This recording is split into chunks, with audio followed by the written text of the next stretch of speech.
அல்ஹம்துலில்லாஹி ரப்பில் ஆலமீன் நஹ்மதுஹு வ நஸ்தஈனுஹு வ நஸ்தக்ஃபிருஹு வ நஊது பில்லாஹி மின் ஷுரூரி அன்ஃபுஸினா வ மின் ஸய்யிஆத்தி அஅமாலினா மன் யஹ்திஹில்லாஹு ஃபலா முதில்ல லஹு வ மன் யுضلل ஃபலா ஹாதிய லஹு வ அஷ்ஹது அன் லா இலாஹ இல்லல்லாஹ் வஹ்தஹு லா ஷரீக லஹு வ அஷ்ஹது அன்ன முஹம்மதன் அப்துஹு வ ரசூலுஹு அம்மா பஅத் ஃபகால அல்லாஹு தஆலா فإذا قضيتم مناسككم فاذكروا الله وقال نبينا صلى الله عليه وسلم طلب الحلال واجب على كل مسلم أو كما قال عليه الصلاة والسلام اللهم صل على محمد وعلى آل محمد كما صليت على إبراهيم وعلى آل إبراهيم إنك حميد مجيد اللهم بارك على محمد وعلى آل محمد كما باركت على إبراهيم وعلى آل إبراهيم في العالمين إنك حميد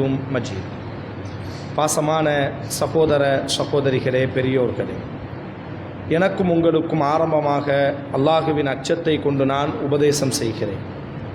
அல்லாஹ் ரப்புல் ஆலமீன் நம்மீது கடமையாக்கிய எல்லா கடமைகளையும் ஏற்று நடக்குமாறும், எதை விட்டெல்லாம் அல்லாஹ் நம்மை தவிர்ந்திருக்குமாறு உபதேசம் செய்தானோ எல்லா காரியங்களை விட்டும் தவிர்ந்திருக்குமாறும், இறை நம்பிக்கையாளர்களாக வாழ்ந்து இறை நம்பிக்கையாளர்களாகவே இவ்வுலகத்தை விட்டு விடைபெறக்கூடிய நல்ல சந்தர்ப்பங்களை, சூழல்களை அல்லாஹ் நம் அனைவருக்கும் நசீபாக்க வேண்டும் என்று பிரார்த்தனை செய்தவனாய், பாசமான உறவுகளே, அல்லாஹுவினுடைய மார்க்கம் இவ்வுலகத்தில் நாம் வாழ்வதற்கான அழகான வழிகாட்டுதலை, எல்லா தரப்பு மக்களுக்கும் சிறந்த வழிகாட்டுதலை இஸ்லாம் அவ்வப்பொழுது நல்கி கொண்டே இருக்கிறது.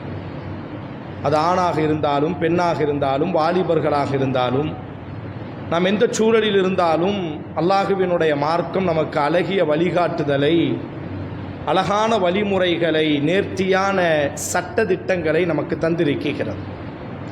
அதில் ஒரு பகுதி தான் இவ்வுலகத்தில் வியாபாரம் செய்வது, குடுக்கல் வாங்கலில் ஈடுபடுவது, வணிகம் செய்வது, வணிகர்களாக இருப்பது. இதற்கும் அல்லாஹுவினுடைய மார்க்கம் நமக்கு அழகிய வழிகாட்டுதலை தருகிறது. முஸ்லீம்கள் பாரம்பரியமாகவே வியாபாரிகளாகவே அறியப்பட்டவர்கள். பாரம்பரியமாகவே முஸ்லீம்கள் காலம் காலமாக உலகத்தினுடைய முக்கியமான தலைநகரங்களை எல்லாம் நீங்கள் எடுத்துக்கொண்டீர்களேயானால் முஸ்லிம் வியாபாரிகளினுடைய கைகள் ஓங்கி இருப்பதை நாம் காண முடியும். அது இன்று நேற்றல்ல, கிட்டத்தட்ட 1400 வருட காலமாக உலகளாவிய அளவில் முஸ்லீம்கள் வியாபார ரீதியாக அறியப்பட்டவர்கள், வியாபார ரீதியாகவே முஸ்லீம்கள் அணுகப்பட்டவர்கள். காரணம், நபி ஸல்லல்லாஹு அலைஹி வஸல்லம் 9 வயதாக இருக்கும் பொழுது வியாபாரியாக கடை வீதியில் இறங்கியவர்கள். அல்லாஹுவின் தூதர் ஸல்லல்லாஹு அலைஹி வஸல்லம் கிட்டத்தட்ட 6 நாடுகளுக்கு வியாபாரமாகவே பயணம் மேற்கொண்டிருக்கிறார்கள். மக்கா குறைஷிகளை பொறுத்தவரையில் அல்லாஹுவின் தூதர் எந்த கோத்திரத்தில் பிறந்தார்களோ அந்த குறைஷி கோத்திரமும் கூட பாரம்பரியமாகவே வியாபாரிகளாகவே அறியப்பட்டவர்கள். மதீனாவாசிகள் எல்லாம் விவசாயிகளாக அறியப்பட்டவர்கள். வயல்களிலும் தோட்டங்களிலும் துறவுகளிலும் விவசாயம் செய்து வாழக்கூடியவர்கள் மதீனாவாசிகள். ஆனால் அல்லாஹுவின் தூதர் ஸல்லல்லாஹு அலைஹி வஸல்லம் பிறந்த அந்த மக்கமா நகரமாக இருக்கட்டும், அல்லது அல்லாஹுவின் தூதர் ஸல்லல்லாஹு அலைஹி வஸல்லம் எந்த கோத்திரத்திலே பிறந்தார்களோ அந்த அரேபிய குறைஷி கோத்திரமாக இருக்கட்டும், அவர்களெல்லாம் தலை தோங்கிய வியாபாரிகளாகவே அறியப்பட்டவர்கள்.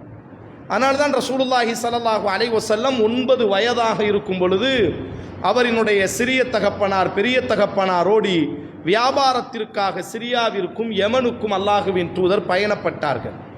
நாம் எந்த நபித்தோழர்களை எல்லாம் பெரும் நபித்தோழர்களாக நாம் பார்க்கிறோமோ, இந்த மார்க்கத்தில் உயர்ந்த நபித்தோழர்களாக சொர்க்கத்தை கொண்டு நற்செய்தி சொல்லப்பட்ட 10 நபித்தோழர்களை நாம் காணுகிறோம் அல்லவா? அத்தனை நபர்களும் வியாபாரிகள், வணிகர்களாக இருந்தார்கள். அபூபக்கர் சித்தீக் ரலியல்லாஹு அன்ஹு, உமர் ரலியல்லாஹு அன்ஹு, உஸ்மான் இப்னு அஃபான் ரலியல்லாஹு அன்ஹு, அவர்களும் பெரிய தலை தோங்கிய வியாபாரி. அவரினுடைய தகப்பன் அஃபானும் ஒரு வியாபாரி. அவர் தகப்பன் கொலை செய்யப்பட்டதே வியாபாரத்தில் தான் கொலை செய்யப்பட்டார்.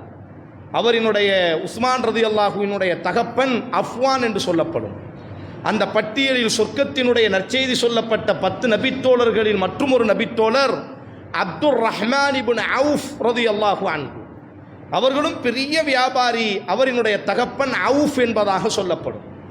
இந்த அவுஃபும் அப்துர் ரஹ்மானினுடைய தந்தையும் உஸ்மான் ரலியல்லாஹுவினுடைய தந்தை அஃப்வானும் தங்களது 2 மகன்களை அழைத்து கொண்டு வியாபாரத்திற்காக செல்கிறார்கள்.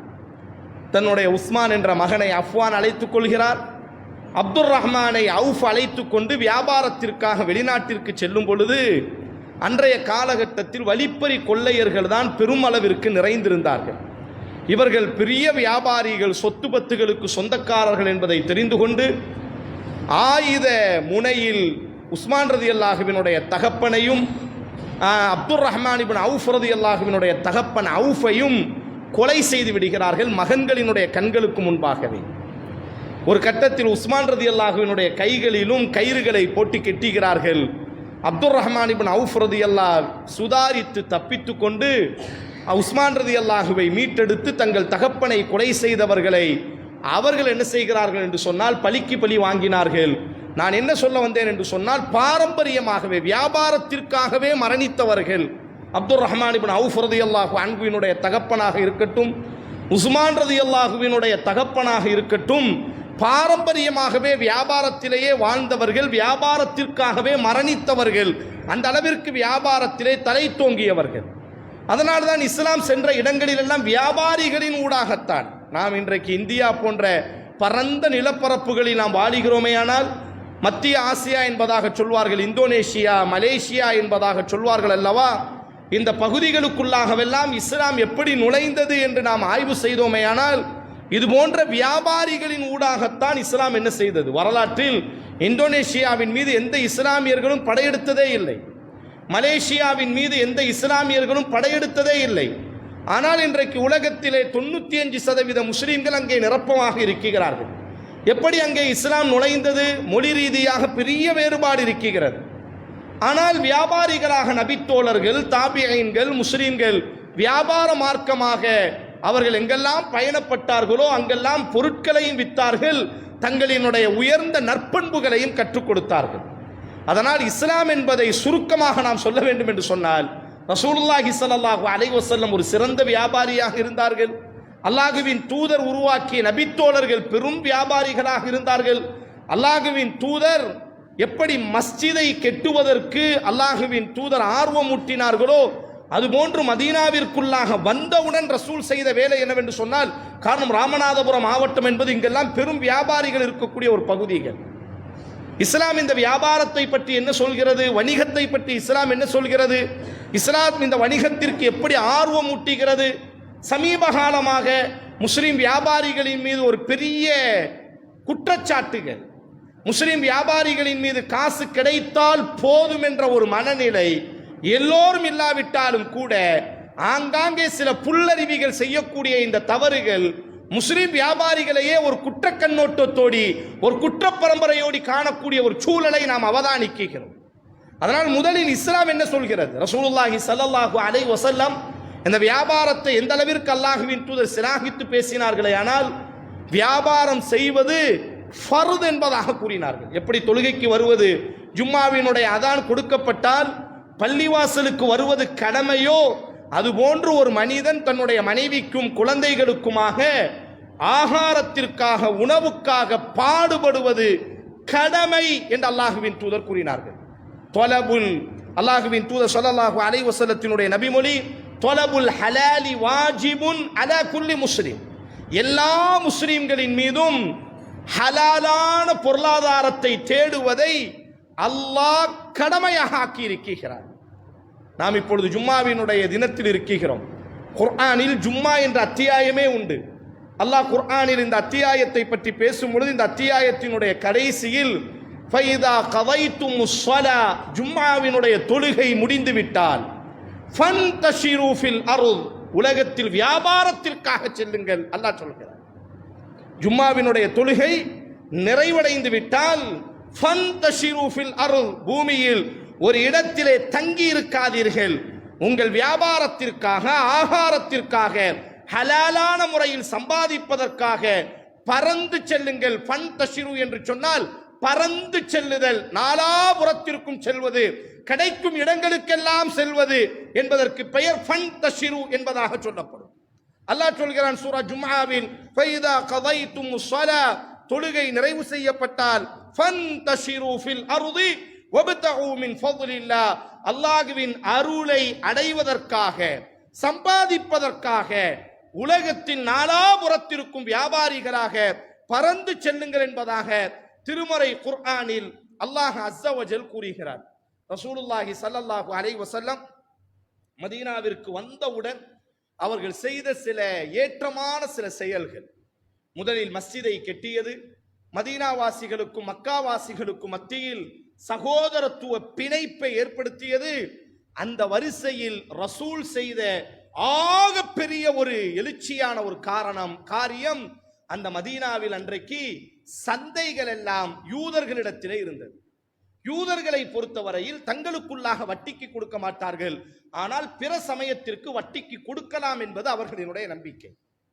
தங்களுக்குள்ளாக வட்டி வாங்கக்கூடாது, தங்களுக்குள்ளாக வட்டிக்கு கொடுக்க கூடாது.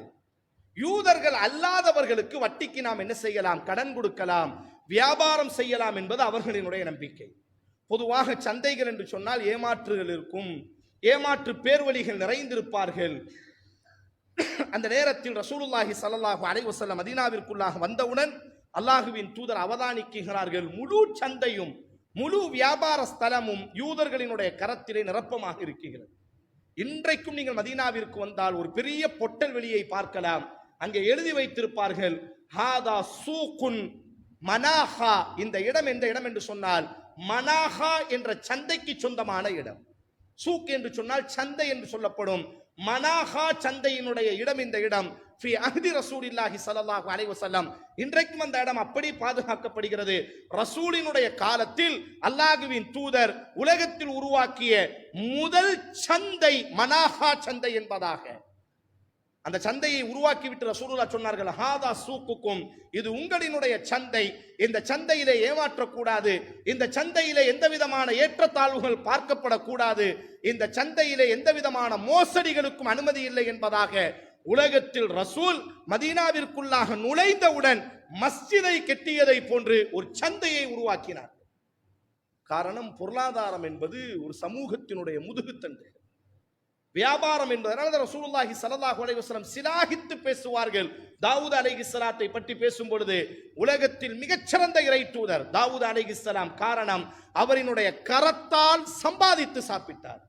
ஏன் ஏனைய இறை தூதர்கள் அப்படி இல்லையா என்று சொன்னால், எல்லா இறை தூதர்களும் சம்பாதித்தார்கள். ஆனால் தாவூத் அலைஹிஸ்ஸலாம் அவர் மன்னராக இருந்தார், உலகத்தினுடைய ஆட்சியாளர். குர்ஆன் பேசுகிறது, தாவீது ராஜாவாக, இஸ்ரவேலர்களின் ராஜாவாக, பலஸ்தீனை மையமாக கொண்டு ஒரு பெரிய நிலப்பரப்பை இந்த உலகத்தில் ஆட்சி செய்த மன்னர், இறை தூதராக இருந்தார்.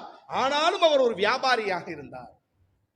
அதனால்தான் ரசூலுல்லாஹி ஸல்லல்லாஹு அலைஹி வஸல்லம் தாவூத் அலைஹிஸ்ஸலாத்தை சுட்டிக்காட்டி அல்லாஹுவின் தூதர் ஸல்லல்லாஹு அலைஹி வஸல்லம் இடத்தில் கேட்கப்படும், அல்லாஹுவின் தூதரே, இந்த உலகத்துல சாப்பிடக்கூடிய சாப்பாட்டுகளிலேயே, உண்ணக்கூடிய உணவுகளிலேயே மிகச்சிறந்த உணவு எந்த உணவு? அல்லாஹுவின் தூதர் ஸல்லல்லாஹு அலைஹி வஸல்லம், ஐயுல் கஸபி அத்யபு யா ரசூலல்லாஹ், சம்பாதிக்கக்கூடிய சம்பாத்தியத்தில் உண்ணக்கூடிய உணவுகளிலேயே மிகச்சிறந்தது எது யா ரசூலல்லாஹ்? கால அமலு ரஜுல் பியதிஹி, ஒரு மனிதன் தன்னுடைய கரத்தால் வேலை செய்து உழைத்து திங்கக்கூடிய அந்த உணவும், வகுல்லு பைஇன் மப்ரூர், ஆகுமாக்கப்பட்ட எல்லா வியாபாரங்களின் ஊடாக, வியாபாரத்தின் ஊடாக சாப்பிடக்கூடிய இந்த உணவு இருக்கிறதே, இந்த சம்பாத்தியம் இருக்கிறதே, இதுதான் மிகச்சிறந்தது என்பதாக ரசூலுல்லாஹி ஸல்லல்லாஹு அலைஹி வஸல்லம் சூரா முஸ்ஸம்மில் எல்லோருக்கும் பரிச்சயமானது. அல்லாஹ் ரப்புல் ஆலமீன் ஒரு ஆச்சரியமான ஒரு செய்தி அதிலே பதிவு செய்வார். அல்லாஹுவின் பாதையில் போராடக்கூடிய போராளிகளையும் வியாபாரத்திற்காக பயணம் செய்யக்கூடியவர்களையும் ஒரே தட்டிலே வைத்து அல்லாஹ் பேசுவான். வஆஹரூன யضربون في الارض يبتغون من فضل الله وآخرون يقاتلون في سبيل الله. அல்லாஹ் சொல்கிறான், ஒரு கூட்டம் இருக்கிறார்கள் அல்லாஹுவினுடைய ரஹ்மத்தை அடைவதற்காக வியாபாரத்திற்காக பயணப்படுகிறார்களே, இனி ஒரு கூட்டம் இருக்கிறார்கள் அல்லாஹுவின் மார்க்கத்தை காப்பதற்காக பயணப்படுகிறார்கள். இருவரையும் ஒரே தட்டிலே வைத்து அல்லாஹ் பேசுகிறார். உமர் ரலியல்லாஹு அன்ஹு அவர்களினுடைய ஒரு அழகான ஒரு வார்த்தை, லா யக்உது அஹதுக்கும் அன் தலபிர் ரிஸ்கி வ யகூல் அல்லாஹும்ம அர்ஸுக்னி ஃபக்கத் அலிம்தும் அன்ன ஸமா லா தும்திர் ذهب ولا فضة. ஒரு மனிதன் பள்ளிவாசல்ல உட்கார்ந்துகிட்டு யா அல்லாஹ் எனக்கு உணவு கொடு, அல்லாஹும்ம அர்ஸுக்னி, யா அல்லாஹ் எனக்கு செல்வத்தை கொடு என்று கேட்கிறான் அல்லவா, அவனுக்கு தெரிகிறது உழைக்காமல் பள்ளிவாசல்ல உட்கார்ந்து இப்படி கேட்கிறான்ல, அந்த மரமண்டைக்கு புரிய வேண்டாமா? உமர் சொல்கிறார்கள், வானம் ஒன்றும் தங்கத்தை புளியாது, வானம் ஒன்றும் வெள்ளியை புளியாது, ரிஸ்க் வேண்டும் என்று சொன்னால் வியாபாரத்திற்கு பயணப்பட வேண்டுமே என்று உமர் ரலியல்லாஹு அன்ஹு அவர்கள் கூறுவார்கள். அப்ப நம்முடைய மார்க்கம் முதலில் வியாபாரத்தை ஆர்வமூட்டுகிறது. ஒரு முஸ்லிம் தன்னுடைய கரத்தால் உழைத்து சாப்பிடக்கூடியவராக இருக்க வேண்டும். தன்னுடைய கரத்தால் உழைப்பது, ஆகுமாக்கப்பட்ட வியாபாரங்களில் கவனம் செலுத்துவது, வியாபாரத்திற்காக பயணப்படுவது, வியாபாரத்தை பெருக்குவது, இவையெல்லாம் இஸ்லாம் ஆர்வமூட்டக்கூடிய விவகாரமாக இருக்கிறது. என்றாலும் அந்த வியாபாரத்திற்கென்று சில ஒழுங்குகளை மார்க்கம் சொல்கிறது. அந்த வியாபாரத்திற்கென்று, குடுக்கல் வாங்கலுக்கென்று சில ஒழுங்குகளை, சில நேர்த்திகளை மார்க்கம் கற்றுத்தருகிறது. அதன் அடிப்படையில் ஒரு வியாபாரி வாழ்க்கை நடத்தும் பொழுது, பொதுவாக அன்பு உறவுகளே, நம்முடைய வியாபாரம் என்பது பல நேரங்களில் பல வியாபாரிகள் என்ன நினைக்கிறார்களே, ஆனால் நாம் ஒரு வியாபாரிகள், பொருளை விற்க வேண்டும், வாங்க வேண்டும், நமக்கு லாபம் கிடைத்தால் போதும் என்ற ஒரு மனநிலையை தாண்டி இஸ்லாம் சொல்லக்கூடிய விஷயம், வியாபாரிகளாகிய நீங்கள் இந்த மார்க்கத்தை சுமந்து நிற்கக்கூடிய அழைப்பாளர்கள். ஜும்மாவினுடைய உரையில் பேசக்கூடிய நான் மட்டுமல்ல, மணிக்கணக்காக குர்ஆனை ஒரு மனிதனிடத்திலே கைகளில் கொடுப்பது மட்டுமல்ல அழைப்பாளர். ஒரு வியாபாரி சரியான முறையில் தன்னுடைய பொருட்களை வியாபாரம் செய்வதும் கூட ஒரு அழைப்பாளர். இஸ்லாமிய வரலாற்றில் அப்துர் ரஹ்மான் இப்னு அவுஃப் ரலியல்லாஹு அன்ஹு, உஸ்மான் ரலியல்லாஹு அன்ஹு போன்ற பெரும் நபித்தோழர்கள் இஸ்லாத்திற்குள்ளாக நுழைந்தது அபூபக்கர் என்ற அந்த வியாபாரியினுடைய நாணயத்தினால். அபூபக்கர் ரலியல்லாஹு தான் ரசூலுல்லாஹி ஸல்லல்லாஹு அலைஹி வஸல்லம் அவங்களுக்கு தான் அழைப்பு பண்ணி செஞ்சாங்க. ஆனா அப்துர் ரஹ்மான் இப்னு அவுஃபா இருக்கட்டும், அல்லது உஸ்மான் ரலியல்லாஹுவா இருக்கட்டும், அல்லது பெரும் நபித்தோழர்களாக இருக்கட்டும், இவங்க எல்லாம் ஆரம்ப நாட்களிலே இஸ்லாத்துக்குள்ள நுழைஞ்சாங்க. ரசூலுல்லாஹி இவங்களுக்கு அழைப்பு பண்ணி செய்யவே இல்லை. இவர்கள் எல்லாம் அபூபக்கர் ரலியல்லாஹுவோடு வியாபார நண்பர்கள். உஸ்மான் ரலியல்லாஹுவும் அபூபக்கரும் வியாபார நண்பர்கள். அப்துர் ரஹ்மான் இப்னு அவுஃப் ரலியல்லாஹுவும் அபூபக்கரும் வியாபார நண்பர்கள். அப்ப தன்னுடைய வியாபார பார்ட்னர், தன்னுடைய நண்பர் அபூபக்கர் என்ன செய்யறாங்க, அவர்களுக்கு அந்த வியாபாரத்தில் காட்டிய அந்த நேர்மை, அபூபக்கர் சொன்னால் உண்மையாகத்தான் இருக்கும், அபூபக்கராக இருந்தால் அது வாய்மையாகத்தான் இருக்கும், அவர் யாரையும் ஏமாற்றியதில்லை என்ற அந்த வார்த்தை நம்பிக்கை பல நபித்தோழர்களை இஸ்லாத்தின் பால் கொண்டு வந்தது. அதனால்தான் வியாபாரிகள் என்பவர்கள் வெறும் பொருளை விற்பவர்கள் மட்டுமல்ல, நம்முடைய நன்மையான ஒழுக்கங்களை கைமாற்றக்கூடியவர்கள். இதில் நாம் மிக தெளிவாக இருக்க வேண்டும். பொருள் விற்றால் போதும் என்ற மனநிலையை தாண்டி நாம் இந்த மார்க்கத்தினுடைய அடையாளம், நம்முடைய நேர்மையும், நம்முடைய நாணயமும், நம்முடைய கொடுக்கலும், நம்முடைய வாங்கலும் நம்முடைய மார்க்கத்தை தீர்மானிக்க இருக்கிறது. யாரும் மார்க்கத்தை படித்து வரப்போவதில்லை. மார்க்கத்தை பின்பற்றுபவர்களை பார்த்துதான் 99% மக்கள் மார்க்கத்திற்குள்ளாக வருவார்கள். யாரும் எல்லாம் நம்மள எத்தனை பேர், நம்முடைய முன்னோர்கள் எத்தனை பேர் குர்ஆனை படிச்சிருக்கிறாங்க? குர்ஆன் மொழிபெயர்ப்பாக வந்தே 80 வருடங்கள் 90 வருடங்கள் தான் மாறுகிறது. ஆனால் இஸ்லாம் 1400 வருடமாக இந்தியாவிலே இருக்கிறது. நம்முடைய பாட்டன் எந்த குர்ஆனை படித்து இஸ்லாத்திற்குள்ளாக நுழைந்தார்? நம்முடைய முப்பாட்டர்கள் எந்த இஸ்லாத்தை படித்து நுழைந்தார்கள்? இல்லை. முஸ்லிம்களினுடைய அந்த நேர்மை, முஸ்லிம்களினுடைய அந்த குடுக்கல் வாங்கலில் இருக்கக்கூடிய அந்த வாய்மை அவர்களை புரிய வைத்தது, இணங்க வைத்தது. அப்ப வியாபாரம் என்பது வெறுமனையாக பொருளை கைமாற்றுவது மட்டுமல்ல, நல்ல குணாதிசயங்களை கைமாறக்கூடியதுதான் வியாபாரிகள். அதனால்தான் உலகம் முழுவதும் ஏற்ற தாழ்வுகளுக்கு பொறுப்பேற்கக்கூடிய பொறுப்பை வியாபாரிகளினுடைய கையில் மார்க்கம் கொடுத்திருக்கிறது. மார்க்கம் சில அழகான வழிகாட்டுதலை தருகிறது. முதல் விஷயம், ஒரு குடுக்கல் வாங்கல்ல, ஒரு வியாபாரத்துல ஹராமானது, எந்த நேரத்திலும் ஹராமான பொருளை நாம் விற்கவே கூடாது, வாங்கவே. ஒரு பொருள் ஹராமானது, அது எதுவாக இருக்கட்டும், அதனால் எவ்வளவு பெரிய லாபம் கிடைக்கட்டும், வியாபாரத்திற்கென்று 7 ஒழுக்கங்களை மார்க்கம் சொல்கிறது.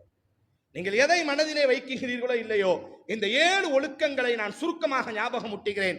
அதில் முதல் ஒழுக்கம், வணிகர்களுக்கும் வணிகத்திற்குமான முதல் ஒழுக்கம் என்னவென்று சொன்னால், ஹராமானதை, அது எதுவாக இருக்கட்டும், அதனால் எவ்வளவு பெரிய லாபம் நமக்கு கிட்டட்டும், ஹராமானதை, தடுக்கப்பட்டதை நாம் வாங்கவும் கூடாது, விற்கவும் கூடாது.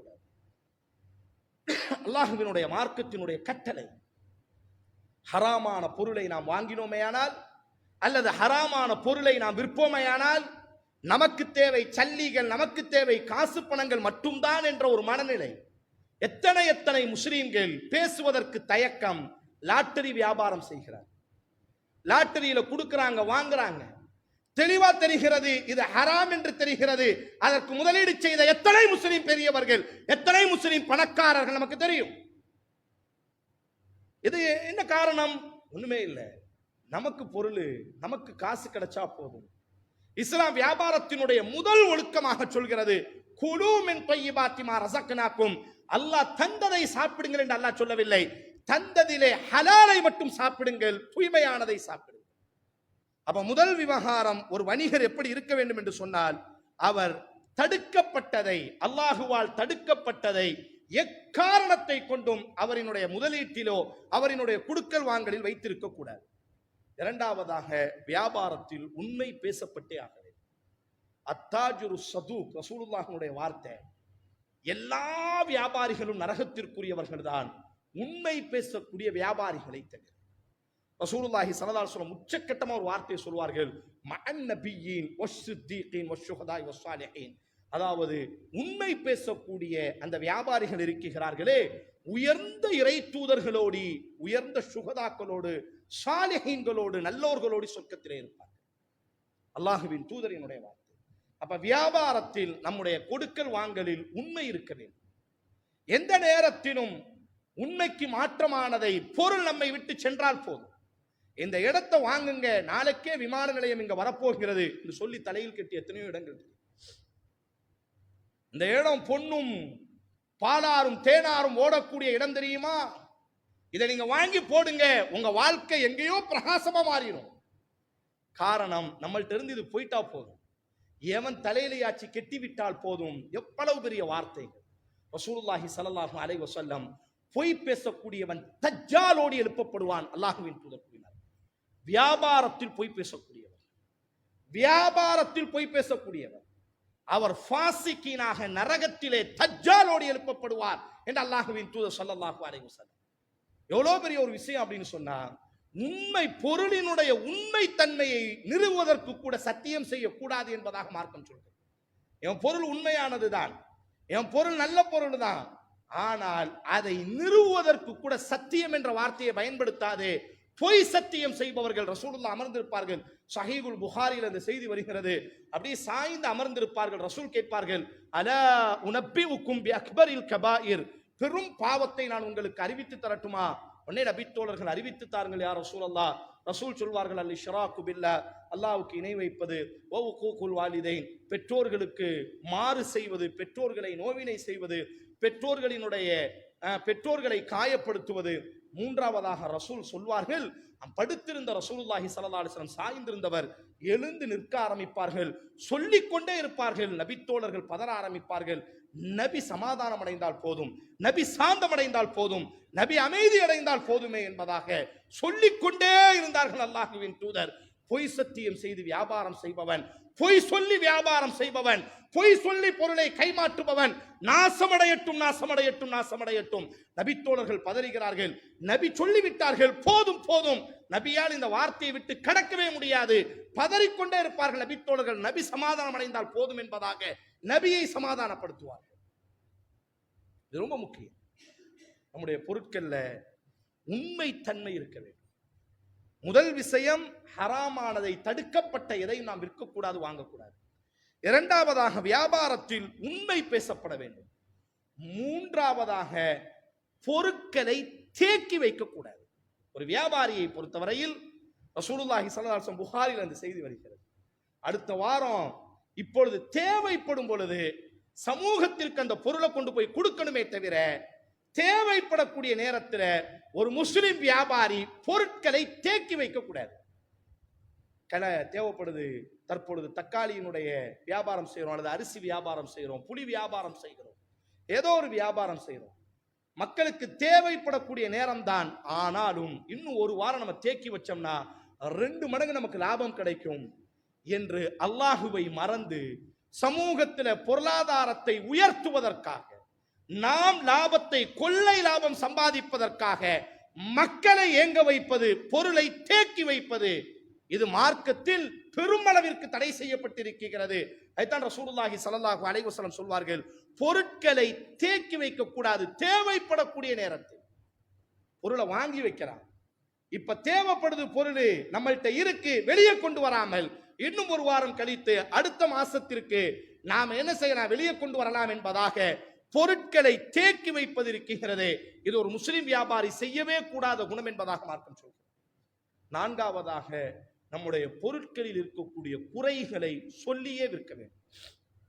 சஹீஹ் முஸ்லிம் இந்த ஹதீஸ் வருகிறது, அல் பையானி பில் கியார் மா லம் யதஃபர்ரகா. ரெண்டு வியாபாரிகள் ஒன்று சேர்கிறார்கள், அவர்களுக்கு சுதந்திரம் இருக்கிறது வாங்குவதற்கும் விற்பதற்கும்.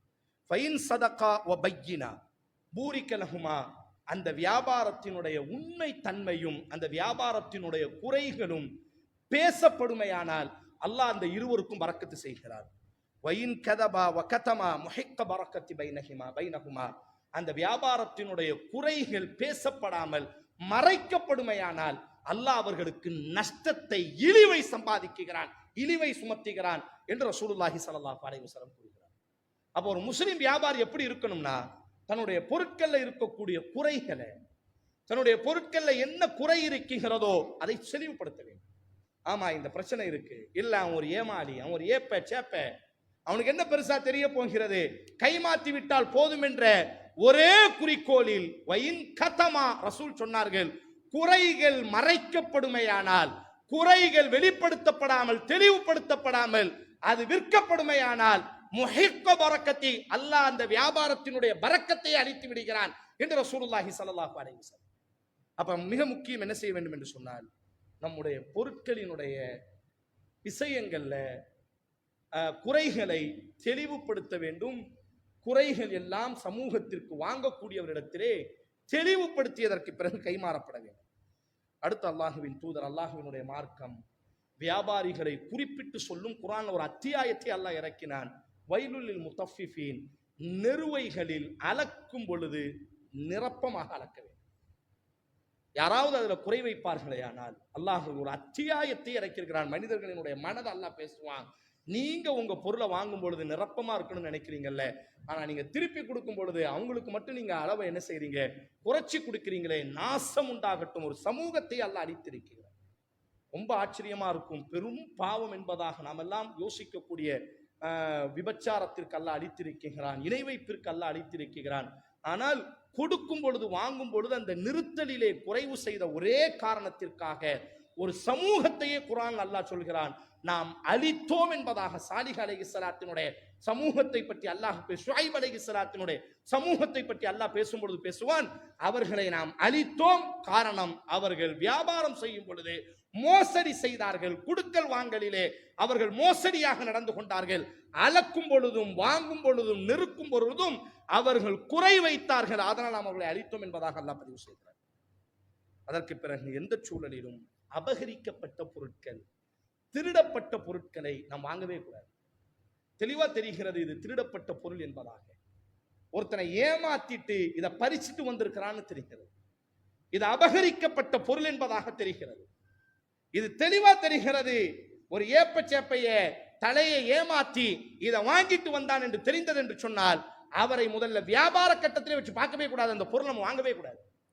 அது நமக்கு எவ்வளவு லாபத்தை தரக்கூடியதாக இருந்தாலும் தெளிவாக தெரியக்கூடிய திருடு போன்ற அபகரிக்கப்பட்ட பொருட்களை வாங்கவே கூடாது என்பதாக மார்க்கம் வியாபாரத்திற்கான, வணிகத்திற்கான ஒரு பெரும் விஷயத்தை நமக்கு பதிவு செய்கிறது.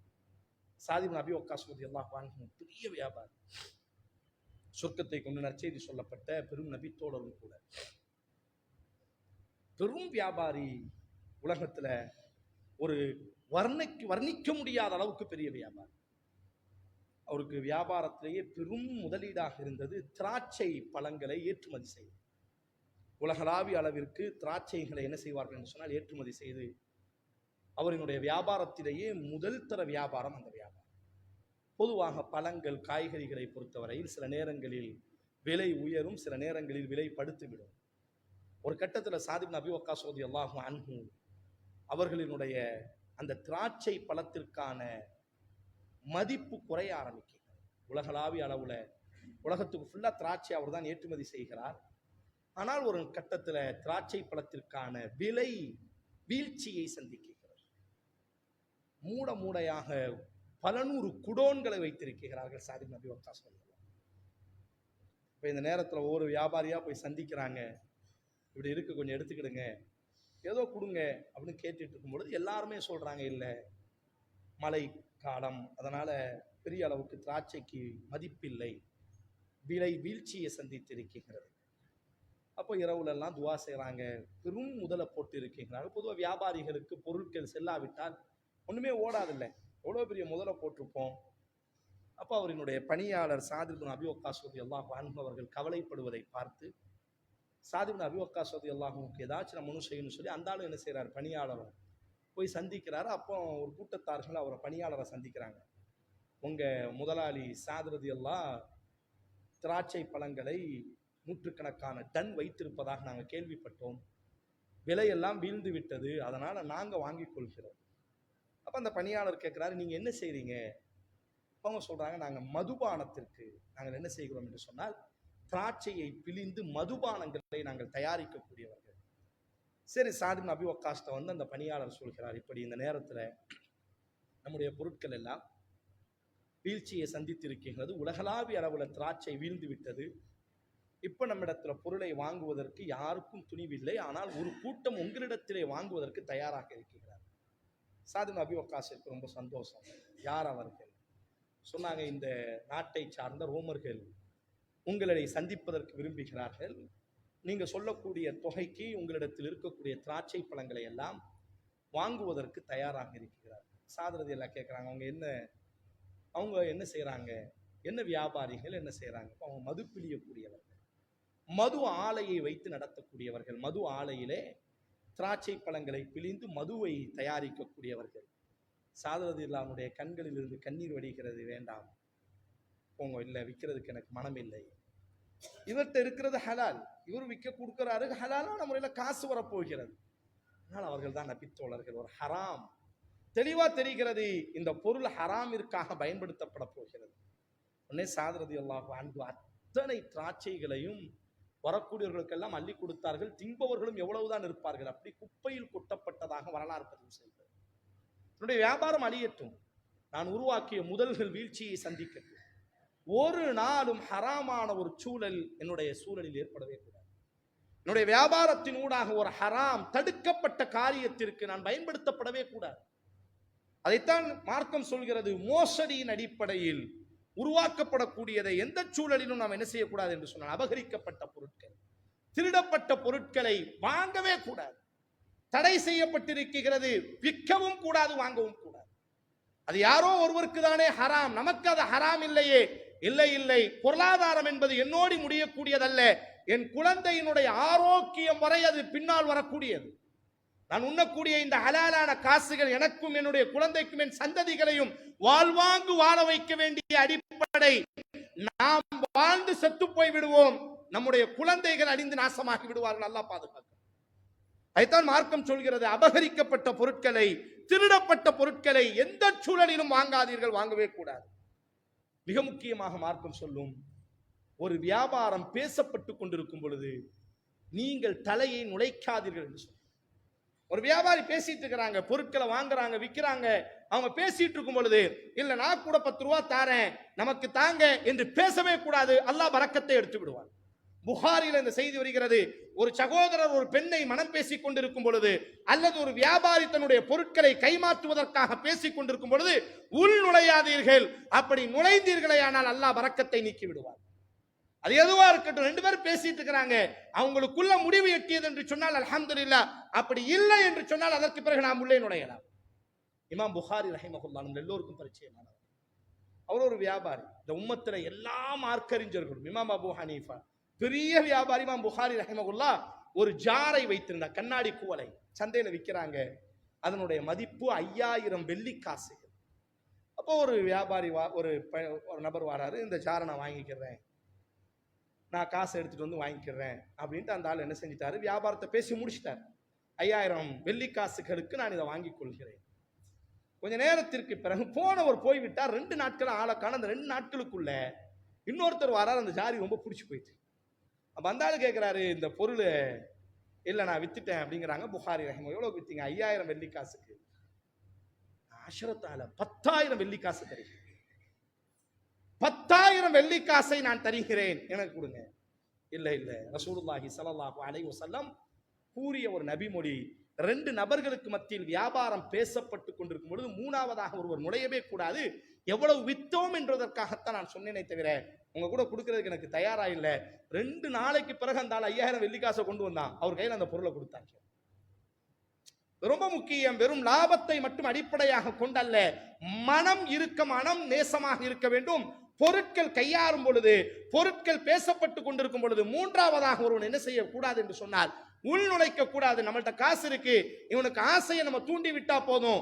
பசி இருக்குகிறது, அவன் கண்ணிலே பசி தெரிகிறது, நாம உள்ள பூந்துட்டா போதும், நாம கலைத்து விடலாம் என்பதாக இப்படி செய்த எத்தனை கோடீஸ்வரர்களை பார்த்துக் கொள்ளுங்கள். எங்கேனும் ஒரு இடத்திலே அவர்கள் அடிபட்டு நிற்பார்கள், கண்ணீரோடி நிற்பார்கள். நல்லா பார்ப்பார்.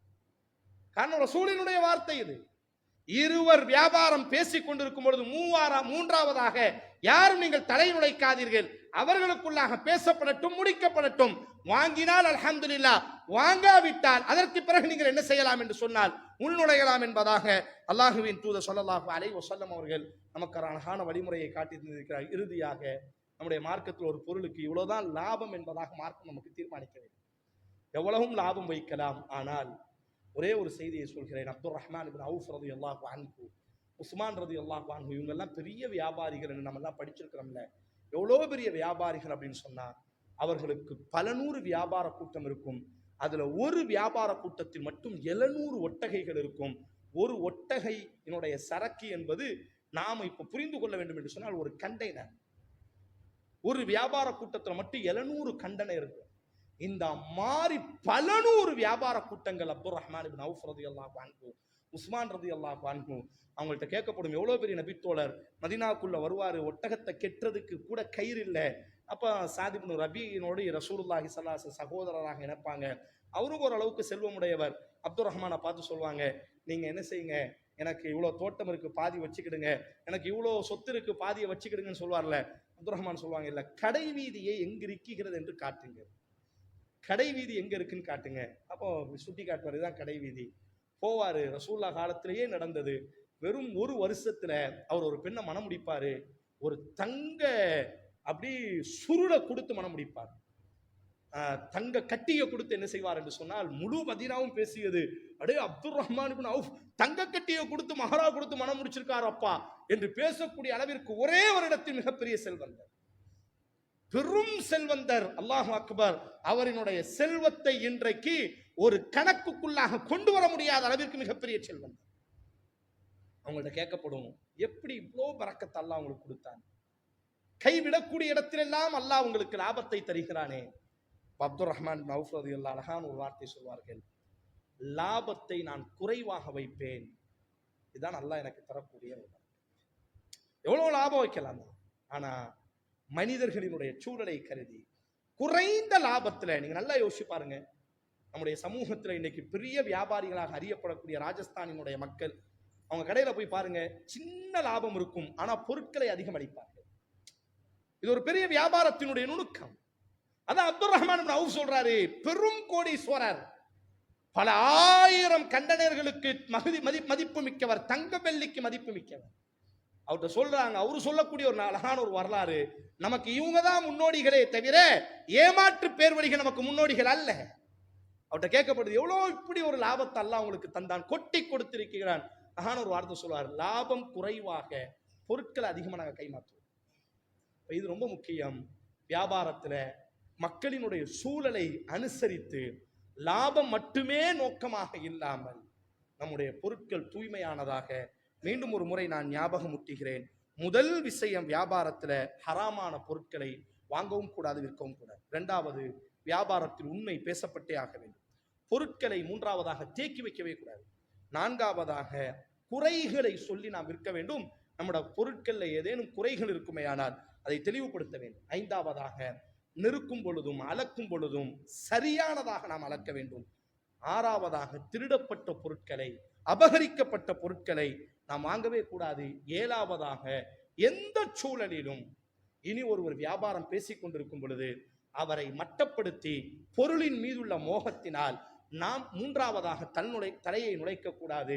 இறுதியாக ஒரு பேணுதலுக்காக லாபம் மட்டுமே குறிக்கோளாக இல்லாமல் லாபம் குறைவாக இருந்தாலும் பொருட்களை அதிகமாக அளிக்க வேண்டும் என்ற அடிப்படையில் நம்முடைய வியாபாரங்களை நாம் அமைத்துக் கொள்வோம். அல்லாஹ் ரப்புல் ஆலமீன் வாழும் காலம் முழுவதும் நம்முடைய சொந்த கரத்தால் ஹலாலான முறையில் சம்பாதித்து நாமும் நம்முடைய மனைவி மக்களும் சாப்பிடக்கூடிய ஒரு சூழலை, யாருக்கு முன்பாகவும் முதுகுத்தண்டுகள் குனியாமல் நிமிர்ந்தவர்களாக அல்லாஹ் ரப்புல் ஆலமீன் நம்மை கண்ணியத்தோடு வாழ வைக்க வேண்டும். கொடுக்கும் கரங்கள், உயர்ந்த கரங்கள் தாழ்ந்த கரத்தை விட சிறந்தது என்று சொன்னார்களே, சொந்த காசிலே உழைத்து தான தர்மம் செய்யக்கூடியவர்களாக அல்லாஹ் உங்களை நம்மை உருவாக்கட்டும். மக்கள் கோடி ஹதா அஸ்தக்ஃபிருல்லாஹி வ லக்கும் வ லிஸாயிரில் முஸ்லிமீன ஃபஸ்தக்ஃபிருன்னஹு கஃபூருர் ரஹீம்.